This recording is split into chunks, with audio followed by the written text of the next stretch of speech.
कतरी दारुल हुकूमत दोहा में हमले के बाद आज इजराइल ने एक और इस्लामी मुल्क यमन की दारुल हुकूमत सना पर फिजाई हमले किए हैं, जबकि कतर पर गुज़िश्ता रोज के इजरायली हमलों से सदर ट्रंप ने ना सिर्फ लाताल्लुकी का इजहार कर दिया है बल्कि इस हमले को इजराइल की अपनी कार्रवाई करार दिया है। नाज़रीन, आज इस मौजू पर होने वाली अपनी प्रेस कॉन्फ्रेंस भी सदर डोनाल्ड ट्रंप मनसूख कर चुके हैं। अलबत्ता सदर ट्रंप का यह कहना है कि वो इजराइल की जानिब से कतर पर किए गए फिजाई हमले से खुश नहीं है। ये सब अच्छा नहीं हुआ जो हुआ है। सदर ट्रंप ने कतर के अंदर इजरायली हमले को एक तरफा बमबारी करार देते हुए अमीर कतर और कतरी वजीर आजम को यकीन दिलाया है कि ऐसा दोबारा नहीं होगा, जबकि व्हाइट हाउस तर्जुमान कैरोलिन लेविट ने भी इजराइल हमले को सदर ट्रंप के लिए बेचैनी का बायस करार दिया है।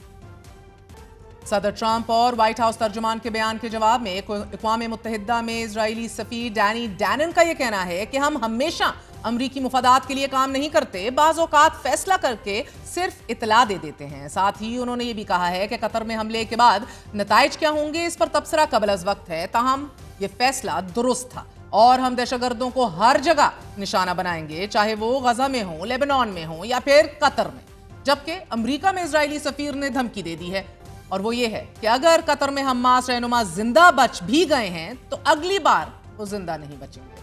इजरायली सफीर का यह दावा अपनी जगह, मगर नाजरीन, इजराइल के फौजी हलकों में कतर में हमास रहनुमाओं को निशाना बनाने जाने और अहदाफ हासिल करने से मुत्तल्लिक तशवीश में इजाफा हो रहा है। हालांकि इस हमले की बराह रास्त निगरानी इजरायली वजीर आजम नेतन्याहू ने खुद की थी और इजरायली वजीर दिफा ये दावा कर चुके हैं कि इजराइल अपने दुश्मनों के लिए छुपने की कोई जगह नहीं छोड़ेगा। इजरायली चैनल 12 ने इजराइल की जानिब से दोहा हमले में अहदाफ हासिल ना होने से मुतल्लिक रिपोर्ट किया है कि इजराइल ने हमास रहनुमा को निशाना बनाने के लिए मोबाइल फोन सिग्नल्स को बतौर इंटेलिजेंस टूल इस्तेमाल किया, मगर जब इन हमास रहनुमा को निशाना बनाया गया तो वो अपने मोबाइल फोन्स कमरों में छोड़कर नमाज पढ़ने के लिए जा चुके थे। इजराइल की जानिब से कतर पर हमले की तैयारी के मराहिल और हमले में शामिल जहाजों से मुतल्लिक गल्फ न्यूज के मुताबिक इजराइल के स्टेल्थ जेट्स ने रेडार से बचते हुए 2250 किलोमीटर का फासला तय करके दोहा में हमला किया और इस हमले में शामिल 10 फाइटर जेट्स ने एक ही मौके पर 10 मिसाइल एक ही टारगेट पर दागे।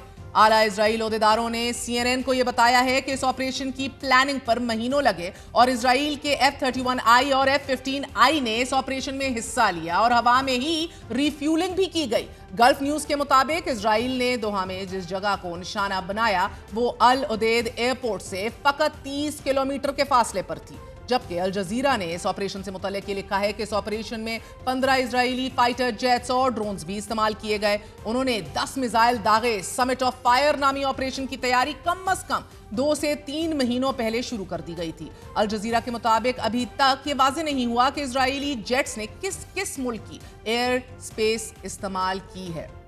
मगर ये यकीन से कहा जा सकता है कि इन जहाज़ों ने शाम और इराक की फिजाई हदूद जरूर इस्तेमाल की हैं। कतरी वजीर आजम ने अपने बयान में कहा है कि इजराइल हमले का जवाब देने का पूरा हक रखता है। हमले में शहीद होने वालों से मुतल्लिक अभी तक हमास ने खलीलुल हया के बेटे एक मुआवन समेत 6 दीगर अफराद की शहादत की तो तस्दीक कर दी है और साथ ही हमास का यह भी कहना है कि हमास के रहनुमा खलीलुल हया महफूज हैं। बरतानवी अखबार द टेलीग्राफ ने इजरायली हमले से मुतल्लिक तफसीलात शाया की हैं। द टेलीग्राफ के मुताबिक इस इमारत की तस्वीर भी शायद कर दी गई हैं कि जिस पर 10 मिसाइल दागे गए। नाज़रीन, कतर में इजरायली हमले के बाद बैनुल अक़वामी अखबारात के ज्यादातर तज्जिए इस अमर की जानिब निशानदही कर रहे हैं कि इजराइल की जानिब से कतर पर हमला उस सुर्ख लकीर को अबूर करने के मुतरादिफ है कि जो सफारतकारी में खींची जाती है, यानी कि तमाम बड़े अखबारात ने मामूल से हटकर इजराइल के हमले पर आलमी दुनिया की मुजम्मत और कंडेमनेशन को खसूसी कवरेज दी है। हम आपके सामने कुछ अखबारात की शह सुर्खियां और तज्जिए रखते हैं।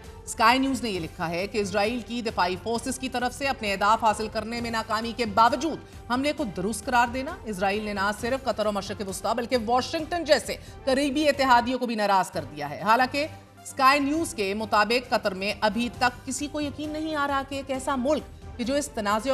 पूरी की पूरी सूरत हाल में बिल्कुल न्यूट्रल रहा था, सालिसी का किरदार अदा कर रहा था, उस पर हमला कैसे किया जा सकता है। और फिर द गार्डियन ने अपने तज्जिए में लिखा है कि इजराइल के कतर पर हमले ने अमेरिका को एक ऐसी मुश्किल में फंसा दिया है कि जहां एक जानिब व्हाइट हाउस को हमास के खिलाफ इजराइल की हमायत भी करनी है, तो दूसरी तरफ अमेरिका को खित्ते में अपने अहम तरीन इत्तेहादी से ताल्लुकात भी बहाल रखने हैं। कतर पर इजरायली हमले से सदर ट्रंप بالکل اسی طرح بے خبر تھے کہ جس طرح جب اسرائیل نے ایران پر حملہ کیا تھا تو انہوں نے ان کو سائیڈ لائن کر دیا تھا۔ دی گارڈین نے موجود صورتحال پر ٹرمپ انتظامیہ کو درپیش مسائل سے متعلق یہ لکھا ہے کہ ٹرمپ انتظامیہ کی مشکل کا اندازہ کرنے کے لیے اتنا ہی صرف کافی ہے کہ White House press secretary Karoline Leavitt ایک جانب یہ بھی کہہ رہی ہیں کہ امریکہ کے قریبی اتحادی اور خود مختار ریاست قطر کی جو امن اور جنگ بندی کے لیے اہم ترین کردار ادا کر رہی تھی، اس پر بمباری کرنا امریکی اور اسرائیلی مفادات میں نہیں ہے۔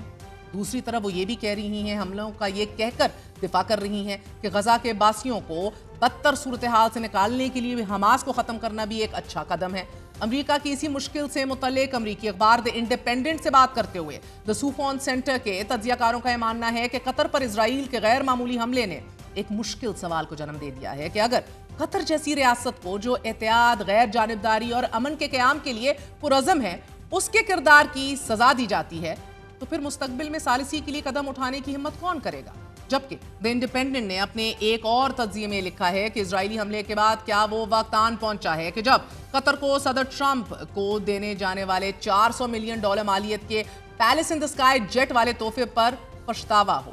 واشنگٹن پوسٹ کے مطابق نیتن یاہو نے قطر پر حملہ کر کے اسرائیل کے لیے نہ صرف مشکل کھڑی کر دی ہے بلکہ اس حملے نے اسرائیل کے آپشنز کو بھی مزید محدود کر دیا ہے، اور غزہ میں جنگ بندی کب ہوگی، کیسے ہوگی، اس بارے میں بھی اب کچھ نہیں کہا جا سکتا۔ اخبار کے مطابق قطر پر حملے سے صدر ٹرمپ کی عالمی امن کی کوششوں کو بھی بہت بڑا دھچکا لگا ہے، کیونکہ قطر نے غزہ میں جنگ بندی کروائی، پھر آپ کو جس طرح معلوم ہے روانڈا، کانگو، ارمینیا، آذربائیجان کے تنازعات بھی حل کروانے میں قطر نے اہم ترین کردار ادا کیا، اور قطر کی کوششوں سے وینزویلا اور رشیا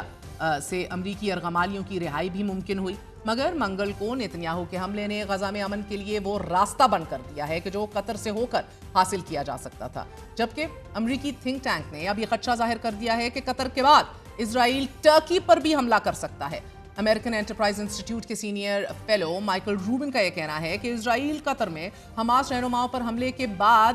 ٹرکی سے مطالبہ کر سکتا ہے کہ وہ حماس رہنماؤں کو فوری ملک بدر کرے یا پھر ان کے ٹھکانوں سے 150 فٹ کے فاصلے پر رہے۔ ناظرین، جہاں ایک جانب قطر کو محفوظ پناہ گاہیں سمجھنے والے حماس رہنما کا خیال یا اندازہ غلط ثابت ہوا ہے، وہیں یہ بہت زیادہ اہم ہے کہ قطر اور عرب دنیا کے جو کہ اپنی تیل کی طاقت کو بطور لیوریج اور امریکہ پر دباؤ کے لیے بھی استعمال کرتی رہی ہے، وہ لیوریج ابھی